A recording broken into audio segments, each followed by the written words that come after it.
Hi. So I really liked the intersectionality activity that we did in class because I just learned about this in Dr. Holman's diversity and families class last semester. So it was really cool to talk about it again.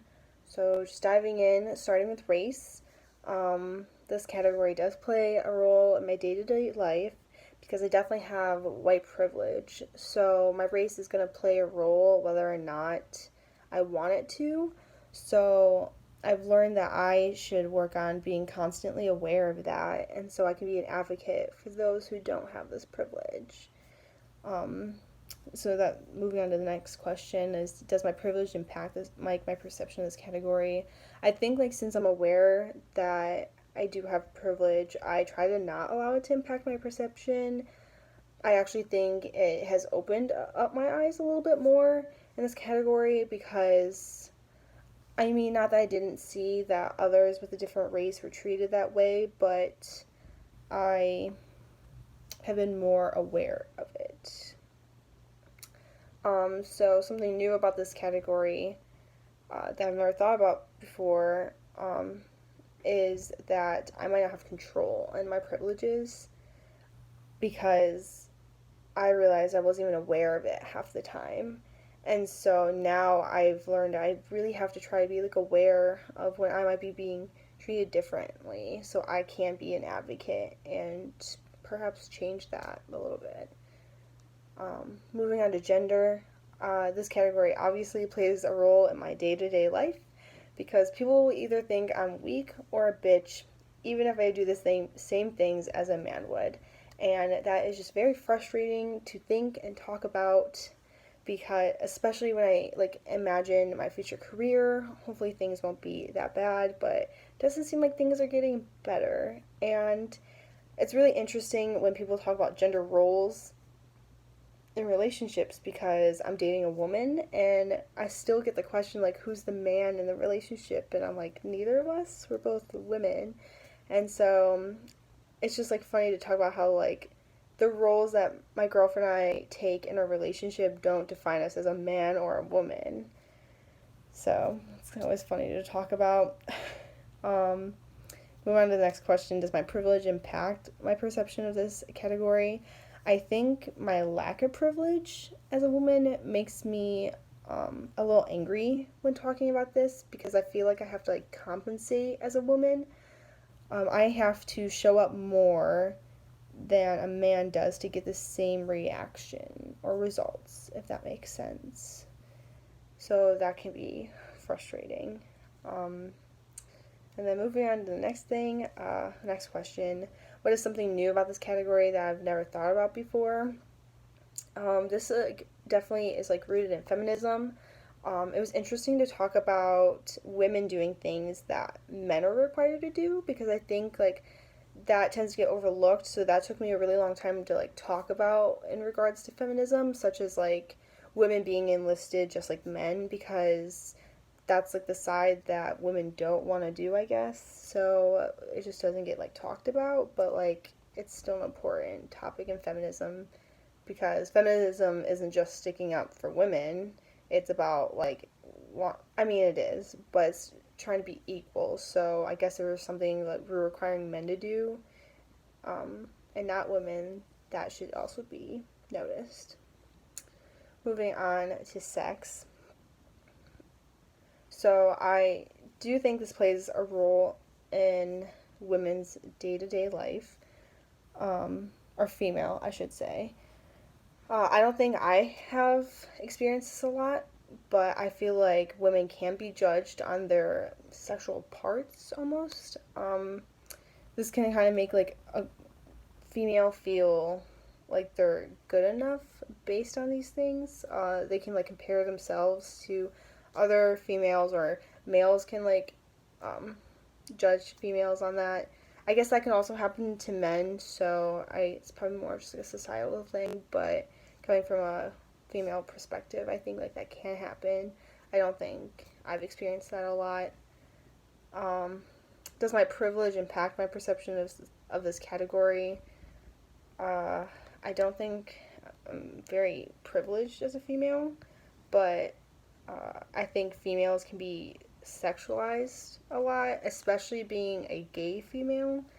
Um, I don't want men looking at me that way, and men find it hot for two females to be together. So I don't, I don't know if that's really like about my privilege, my perception, but I think it's just, I think it's very sexualized.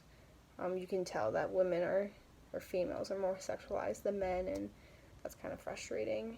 So I guess that's like the lack of privilege there. Something new about this category that I've never thought about before.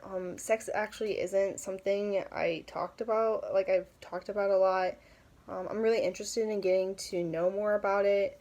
I know there's like a lot of studies about like the sexualization of female versus male, so that could be like really interesting to talk about. Uh, that's all I have on the matter, really. Moving on to religion.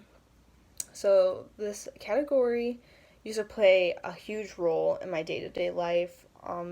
It was very big growing up and voluntarily. Like, I wanted to be very religious, but as I've gotten older, I've strayed away from it a little bit. But it's still big in my family. So, like, our opinions kind of differ on things because of this. So, it's kind of a weird dynamic around some families sometimes, especially around the holidays when like everyone's together. But it hasn't really like caused a lot of problems, just kind of differences.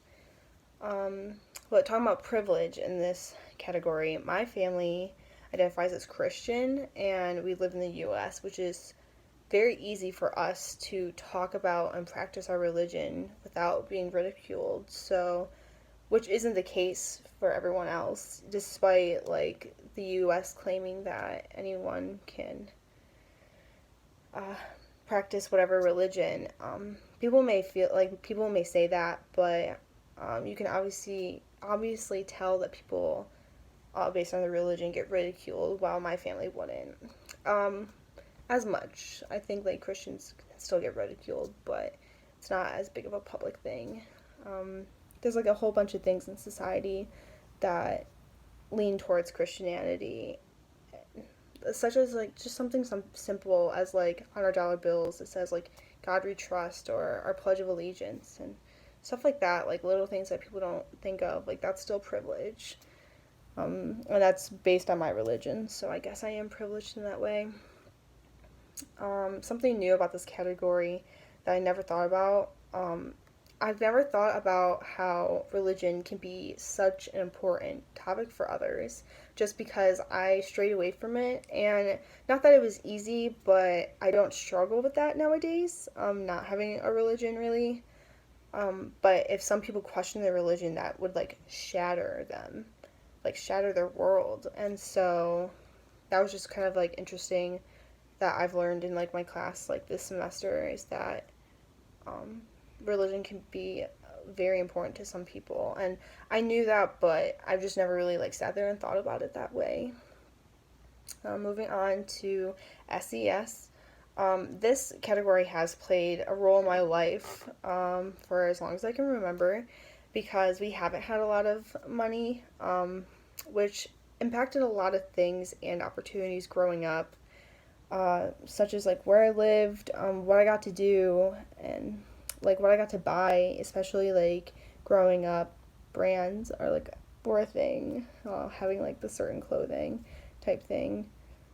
Um, so moving on to like the privilege impact, I've never been privileged in this, so like, but you could always tell like who was, and so it was like very frustrating like when they weren't aware that they were privileged. I feel like it was more frustrating to see how they weren't aware of it than to not be privileged, if that makes sense. Like it was frustrating to see my friends like who had money and whose parents did spoil them, but like they weren't appreciative of it because like when I like my parents did that for me, it really meant a lot, especially because most of like my opportunities in life we needed help like from my grandparents, and so I was very appreciative of everything like I was given or I got to do. So I guess my lack of privilege helped me to be more appreciative. Um, so something new about this category that I've never thought about before is I've learned to not allow it to define me. or even limit me. I've never gone without, and my family is very proud of that, which they should be, because it hasn't always been easy. Um, so I just feel like we've learned to work harder for everything we do because we want those things. So I got a job very early on because I knew like I was paying for my stuff. So I paid for my own car. I pay for everything like at school now. Just things like that. So I've just learned to work harder and to not let it define me. Moving on to immigration status.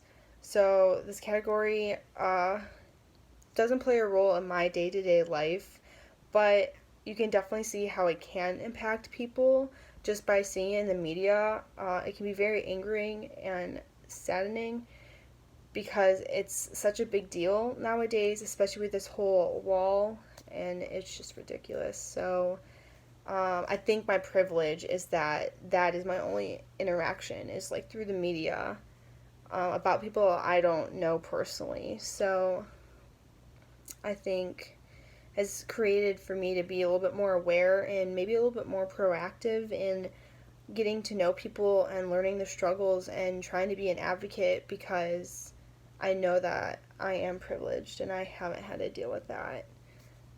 Something new about this category that I've never thought about before is that I wasn't aware that it could be like a very long process to be a citizen here. I know that sounds kind of ignorant, but um, I've always had the mindset of like why can't they just leave like wherever they were and like come here if like this place is so good, and where they were was so bad, and it was just a very ignorant like thought to have because I just wasn't aware because I wasn't in that situation. So moving on to ability. So I am not disabled, so I like this doesn't. I guess it plays a role in my life day to day because I'm aware that I'm not disabled, so or I'm not. Yes, I'm not disabled, so I've been more aware of like what's in place or the lack thereof for people who do have a disability.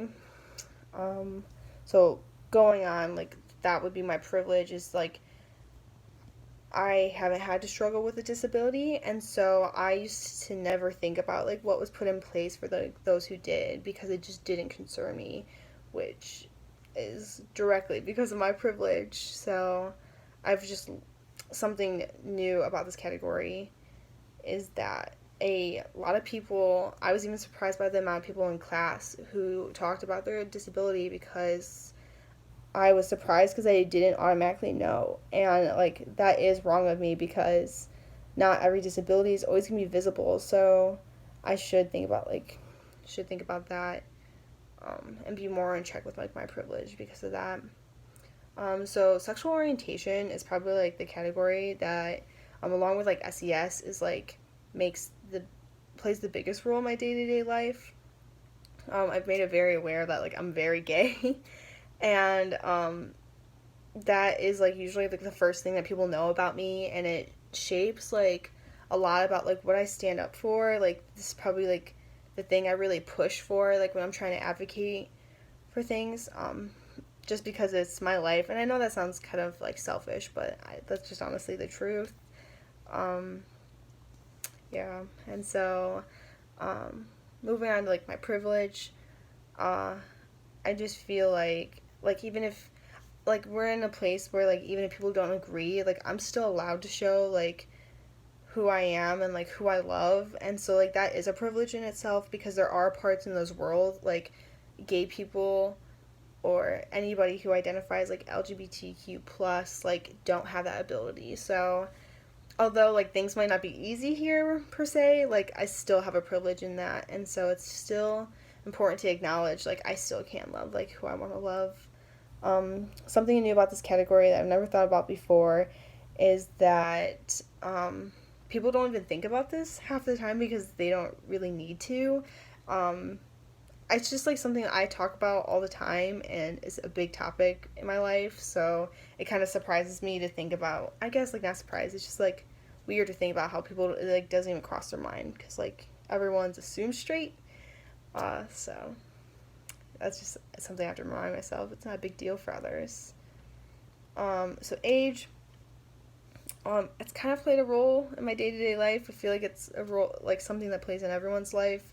I've always been like the youngest in my friend group, so that's been kind of annoying. I think privilege comes with the fact of getting older. So I just feel like the older we get, like the more responsibility we have. So it's like important to recognize that because like let's talk about like if you get a car, like that's a privilege, but you have to be responsible with that. And so, like, something new about this category that I've never thought about is that I was surprised by how many people said, like, this was, like, their main identifier in their life. Just because I've never thought about it that much, I've never cared about it. So that was interesting to think about. Um, Moving on to language, this category, uh, I guess, like, plays a role in my day to day life. I mean, I speak it.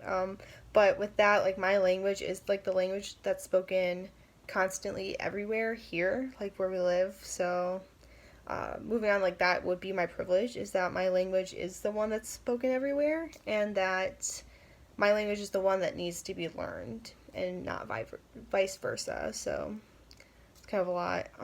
Something new about this category that I've never thought about before is like my privilege. I was very ignorant about like a lot of the privileges that I had before learning about like the intersectionality model because they're just a lot of the ones that I wouldn't constantly think of are the ones that you aren't aware of most of the time. So that was one of them is that like my language is the one that is here.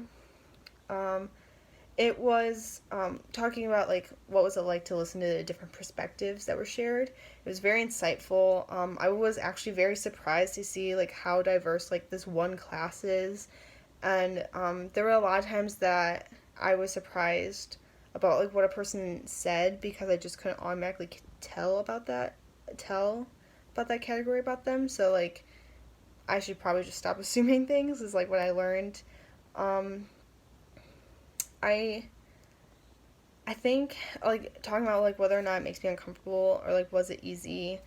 I mean, like I said, like I learned this in one of my classes last semester, so that was like really helpful um, to like learn before talking about all of these because we learned how to talk about them. I think I allow my privilege in certain situations like make me uncomfortable, but in the end, I think I'm doing a good job about acknowledging my privilege and supporting the people who aren't. So I think that makes it a little bit easier. And learning about intersectionality can definitely help us serve our community at the Learning Post. When we know about intersectionality, we can be aware that our differences shape the way we think and behave. So before we like judge or close ourselves up to somebody, we should ask ourselves like why they may be thinking that way or acting that way, or even ourselves in certain situations. So, yeah.